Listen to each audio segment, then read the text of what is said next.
Hi guys, Bran here, and welcome to another commentary video. Today we're going to be talking about the update that they are making to matchmaking rating, at least when it comes to the Survivor side of things, because they're going to be making some pretty significant changes to the way matchmaking works, in line more with what a lot of people have complained about with the matchmaking, especially on the Survivor side of things, and how you get rated.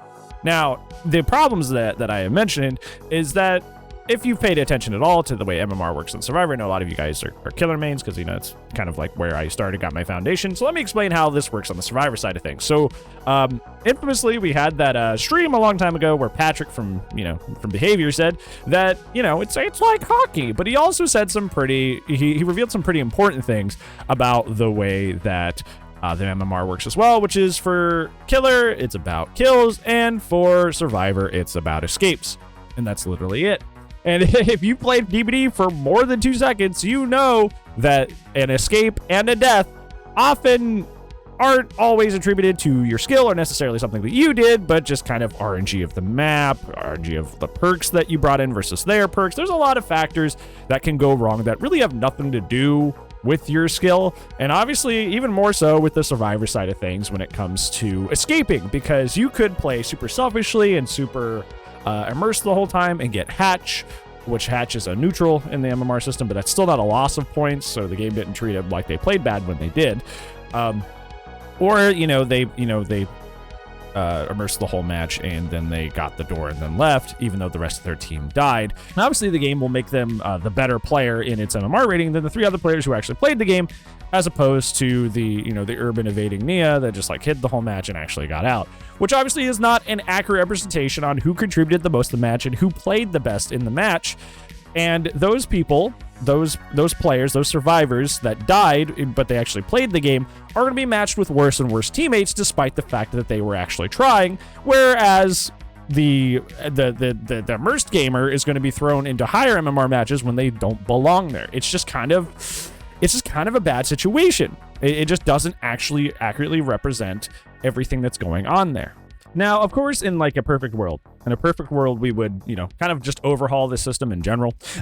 we would not keep this system in general because there's a lot more intricacies to good skill with Survivor, which, is already measured through points with the emblem system of having good chases, playing altruistically, things that the emblem system actually measures that are good indicators of what makes a good player, especially when you're playing on the Survivor side.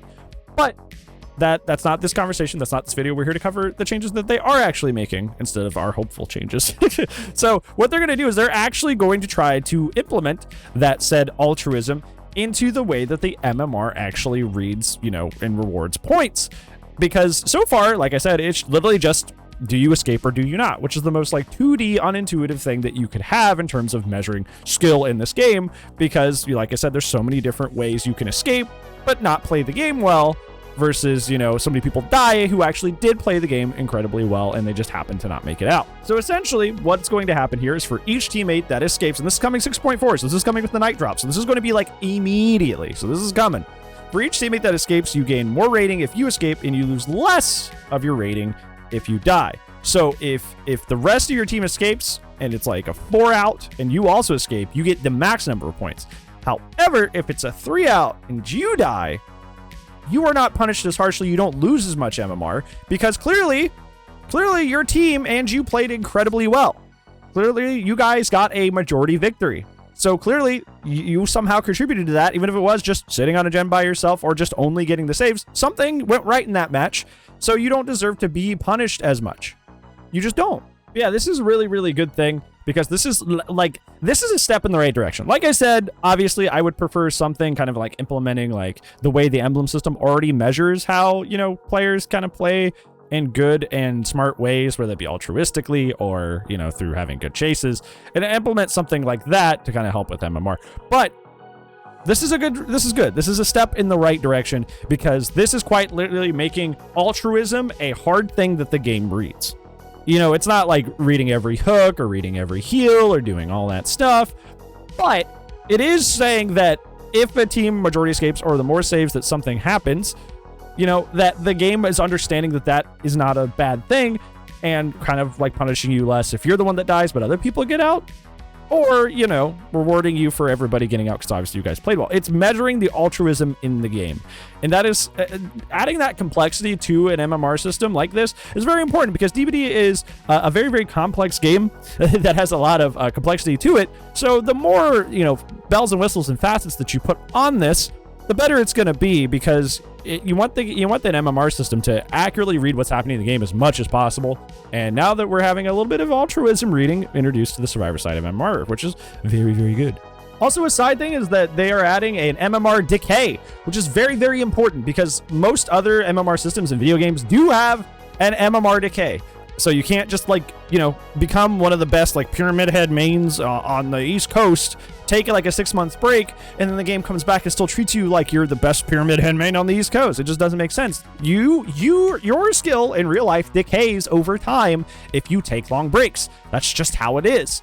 But this game has, in its MMR system, have no way of measuring that. No way of measuring that currently. So that's not good. So basically, even if you take long breaks, which a lot of people are for, you know, different reasons, which we won't get into here. A lot of people taking big breaks right now. But now there will be MMR decay. MMR decay. So they're going to be adding a confidence level. So basically how this is going to work, and this is how it is in a lot of different video games that also have MMR, is that essentially, like, when you first get into, like an MMR system, like you start playing your first games, your range is huge.